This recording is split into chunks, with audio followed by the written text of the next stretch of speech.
I'm so glad you're alive. I was afraid that I lost my only sister for good, Diablo said, rubbing his sister's back as she cried into his arms. I'm so happy to see you again, Diablo. I'm so sorry for our falling out. Muriel sobbed as her skin turned white with black cracks on it. Around her face, she was losing control of her powers when she cried. That was something that she can't control, at least not yet. Brooklyn wondered why her aunt was crying, and Gretel explained that everyone needs to have a good cry every now and then. So Brooklyn understood that. I forgave you, sis. At least you're awake, Diablo said. Muriel then looked to see Brooklyn with a blanket that she always had. Ever since Brooklyn was a baby, she's always had that blanket with her. And Muriel realized that it was her old blanket, and she had it when she was a baby, and she remembered it very well. Gretel like my blanket? Brooklyn asked, showing Gretel her blanket from when she was a baby. Yes, I do. It's a nice blanket, Gretel replied. Muriel crouched down beside Gretel, and she inspected the blanket. You know, Brooklyn, that blanket used to belong to me when I was a baby. Muriel said to Brooklyn, your father wanted you to have it, and it's yours. Do you want it back? Brooklyn asked, but Muriel declined the offer. No, I'm fine. Aunt Muriel has her own blanket. That one is yours, Muriel replied. Gretel gave Muriel's cheek a quick peck, which confused Brooklyn. Was her aunt in love with Gretel? Brooklyn didn't know or understand this, but Muriel and Gretel have recently become a couple, so they do plan to tell Brooklyn. Diablo already knows that Muriel and Gretel are together, so maybe now's the time for Brooklyn to know. When everyone headed inside the hideout, Gretel Muriel had a bag full with oiled frogs inside. The croaking confused Brooklyn. Even a 7.5-year-old wouldn't understand much, but she was just curious. Why is the bag croaking, Aunt Muriel? Brooklyn asked. That's because there's oiled frogs inside. I'm going to make boiled oiled frogs, Muriel replied. Remember how her mother made it? She then asked Diablo. Yes, I remember. That was your favorite meal that mother made before she died, even though she was brought back to life. Diablo sighed, remembering his mother from when he was younger. And it's sad that Muriel and Brooklyn were the only family he had left, with Gretel, who is a friend to them. But Diablo considers Gretel to be family friends, so he was proud of that. As Muriel loaded up the cauldron with water and started the fire, Gretel looked at the oiled frogs in the bag and hoped they weren't poisonous frogs. I hope these frogs aren't poisonous ones, Gretel said to Muriel. Yeah, they are, but I use my magic to take the poison away. That's the way it's safe to eat. Have you ever eaten frogs before? Muriel asked with a question at the end of the sentence. I've never had frogs before. Do they taste gross? Gretel asked. Boiled frogs taste good, but if you deep fry them, they'll taste even better, Muriel answered. They make that may taste gross to humans, but to witches on the other hand, that's a different story. But Gretel does have a heart of a grand white witch, so she is part witch, is she? Diablo asked. So if Gretel is a grand white witch, just like her mother, maybe she may have a mixture of it? You know, I haven't really thought of that. If you don't like frogs, Gretel, I understand, Muriel said, being a good girlfriend to Gretel. As the frogs were being made, Brooklyn looked to see a box of Muriel's old toys. Daddy, what are these toys? Brooklyn asked, showing her father and aunt the toys that she found, and they were toys from Muriel's past. And Muriel didn't expect Brooklyn to go through her things. Normally, when someone goes through Muriel's things, she would get pissy and rage over someone snooping. But since it was her niece, she couldn't be angry with her. Those toys used to belong to me, Brooklyn. When I was your age, I had those toys, Muriel said. You may have them now. I don't see a use for them anymore. Really, Aunt Muriel?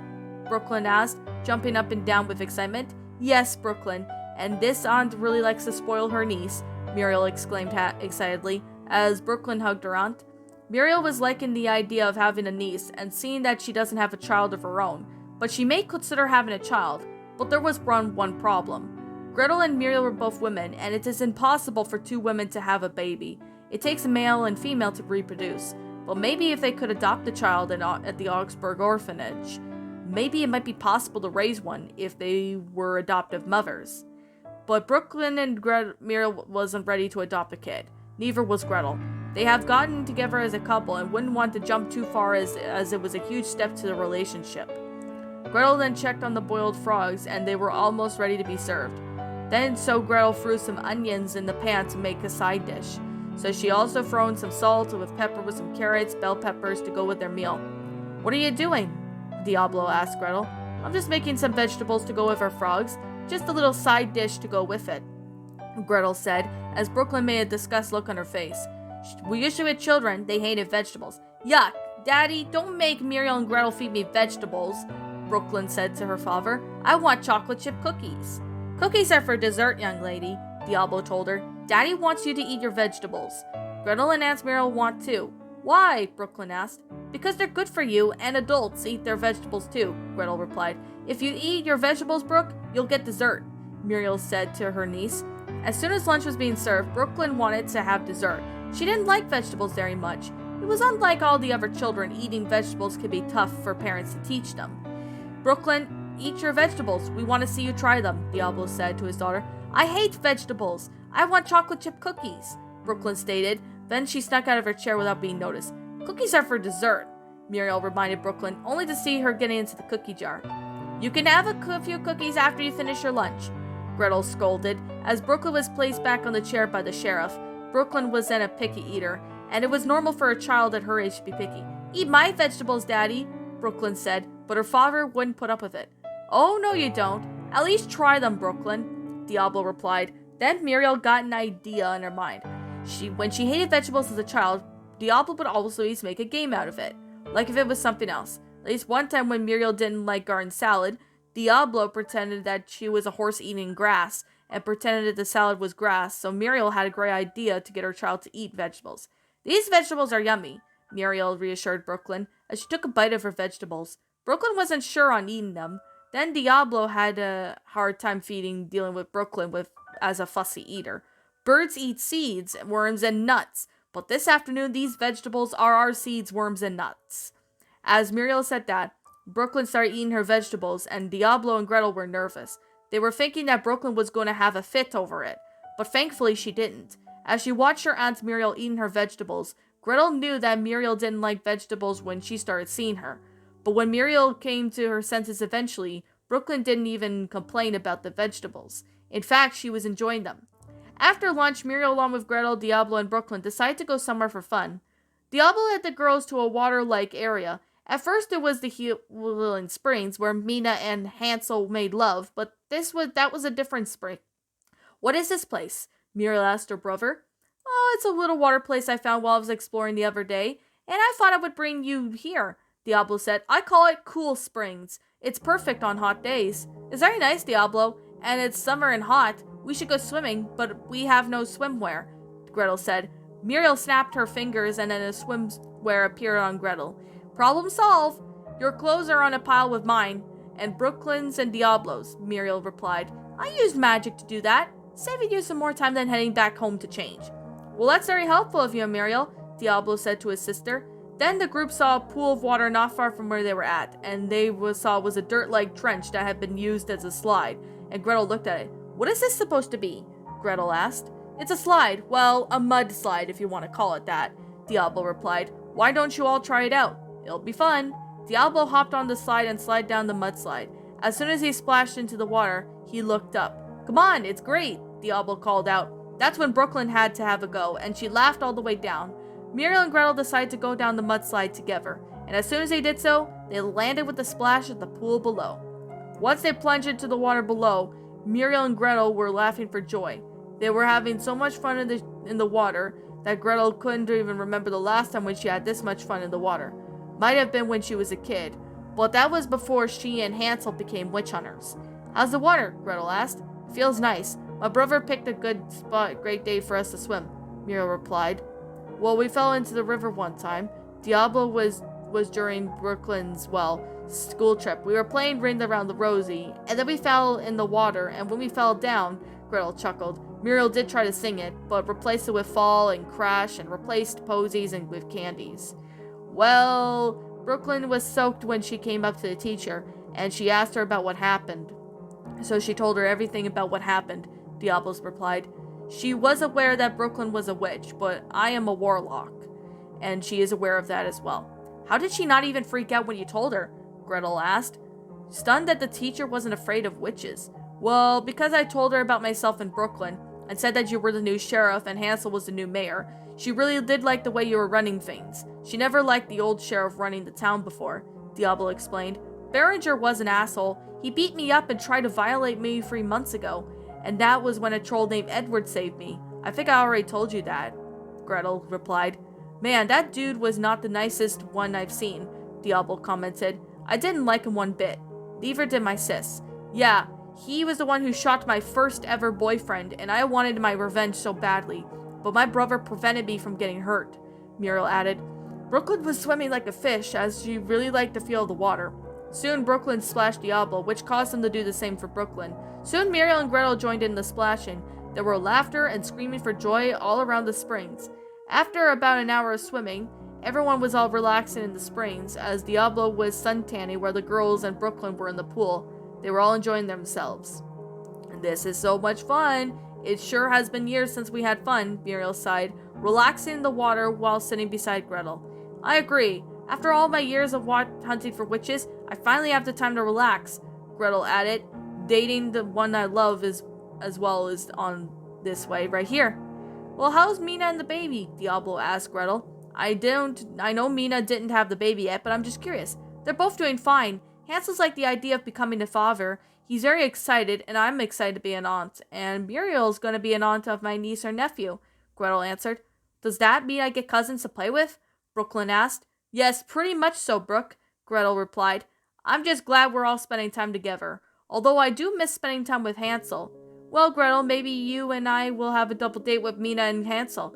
I bet that'll be awesome, Muriel suggested. Gretel thought about that for a moment before she spoke up. Well, we'll do that, Gretel. Whenever you want a double date with my brother and his girlfriend, just say the word, and we'll plan a day for that to happen, Gretel replied. How does sometime next week sound? Muriel asked. Well, it sounds good. What day next week? Gretel replied to the question. Whatever works for Hansel and Mina. I can pick a day, Muriel said. Okay, that will work. I'll talk to them tonight, Gretel replied, as Muriel kissed Gretel's cheek by surprise. And Gretel had been getting a lot of surprise kisses from Muriel. It all started happening since they two became a couple, not too long ago. Gretel liked the idea of being Muriel's girlfriend. There was like a lot of time to think, but when she warmed up to the idea, and Hansel and Mina supported whatever path she took, and this was one of them, Gretel had to make the announcement to the people of Augsburg soon. She wasn't sure how long she could keep Muriel a secret for. As long as the people will start to get suspicious about Gretel's secret girlfriend, there would be some problems. Meanwhile, back in town, Hansel and Mina walked inside their house to find Gretel with Diablo, Brooklyn, and Muriel inside. Hansel was surprised as well as Mina. How did Gretel snuck the witches in the house? Well, Hansel and Mina did hope that Gretel didn't get caught for having to bring the witches in. Gretel still needed to make the announcement that clear. Gretel, how did you get the witches in your house? Hansel asked, still shocked to see what Gretel did. Oh, I made sure there were not too many people outside, so that's how I snuck them in here, Gretel replied. What about Augsburg? Mina asked. You might be putting people in danger if you don't make that announcement yet. Relax, I'm gonna do the announcement tomorrow, Gretel reassured Mina. They need to know that Muriel has changed. It was easy, but she's now a good person. People may not like it at first, but I know they'll warm up to the idea. Are you sure about that, Gretel? Mina asked. What if someone turns on each other? Mina, you're just paranoid about that. They know that I run this town along with my brother, so they have nothing to worry about, Gretel replied. I will tell them the whole story, and Muriel and her family will be accepted. Are you sure that will work? Hansel asked. Of course it will, Hansel. Brooklyn's teacher knows about her and our witches, Diablo answered for Gretel. She does? Mina asked, as Diablo replied with a nod. Well, since Gretel is the sheriff, I sure hope the townspeople believe her. I'm sure they will. I'm her girlfriend, so I just know it, Muriel said. Just because they may not like the choice I make doesn't mean that Muriel's gonna turn on us, Gretel added. They may warm up to the idea within a while. And since my sister has a girlfriend and is dating now, I think they might find this strange, Diablo said. But if these girls are happy for each other, then we should be happy for them. I think this will work, Mina replied. Then Ben walked inside to see Diablo with Muriel and Brooklyn. And as soon as Ben saw this, Gretel explained how she snuck the witches inside the house. And she also explained to Ben about the big speech to the town the next day. And Ben hoped that that speech would go well. Maybe after Brooklyn's speech, Gretel's speech, Augsburg will no longer have to fear Muriel anymore. Gretel would have to explain her side, as well as Diablo's since he was the one who brought his sister back to life. Muriel would also have to tell her side of why she changed, so everyone would get the idea of what Gretel was saying. Now that night, Muriel slept in the sitting room with Diablo and Brooklyn, and Gretel was in her room. She almost couldn't get to sleep. Gretel was still thinking about what to say to the people of Augsburg. She was afraid that something would go wrong during her speech, but with that her being a sheriff and a witch hunter, she does have proof that Muriel has changed from an evil witch to a good witch. Gretel had to write what she wanted to say on a piece of paper, and it was going to be the biggest speech she's ever made. Not for the sake of Augsburg, but for the sake of keeping Muriel from being burnt and killed like last time. So as Gretel was writing, she had a feeling that things will turn out good at the end, so she didn't let the bad feeling get the better of her. She loved Muriel in her heart. As Gretel laid down on her bed, finishing writing her speech down, she was certain that Augsburg would believe in her. And even if Berenger did a crappy job as a sheriff 3 months ago, Gretel was doing her job as a sheriff a lot better than Berenger did. When the townspeople gathered around the next morning, Gretel got along with her family, Edward, Muriel, and her family, to had a speech to make. Now everyone in Augsburg, I have a big speech to say, and before I start, I want to point out that this may be bizarre to most of you, Gretel stated, but this is going to be the biggest speech ever, so get ready for that. Ever since Hansel and I became the new mayor, and I, Gretel, became the new sheriff in town, everyone was safe and happy. And we have made this town more peaceful than the last sheriff did, as he was an asshole to me and my brother. So about a month or so ago, I met this warlock named Diablo, and he said that he's a sister of Muriel, the one you feared that kidnapped children 4.5 months ago. Gretel continued. He also brought Muriel back to life, because she was his sister, and she was his only family left. So you can't even imagine how much she's been through, rough times as a child while growing up. As Gretel continued her speech, the townspeople weren't really sure of what to believe in, but Muriel had to explain her side of the story. She started her reasons for why she changed her ways from evil to good, and Diablo explained his side. He did explain that his sister will no longer eat or kidnap children. Once his side was said, the townspeople looked at Gretel as she had more to say. So with all the facts of Muriel changing being said and done, I hope you all will respect that Muriel is now a good person. I know it may be hard to adjust to, but you'll soon see that Muriel is not as bad as you may think she is. But what she did all in the past is in the past, Gretel stated. You will all have to get used to knowing her, and I don't care about her appearances as an evil witch. But she is not evil anymore. She's going to start doing good things. With that said, the townspeople were speechless, and they had no idea what to think of it. Although a trust from an evil witch was a forbidden trust, they may have to think about what's best for the townspeople. If what Gretel said was true, it would most likely is, then the townspeople will have nothing to fear for.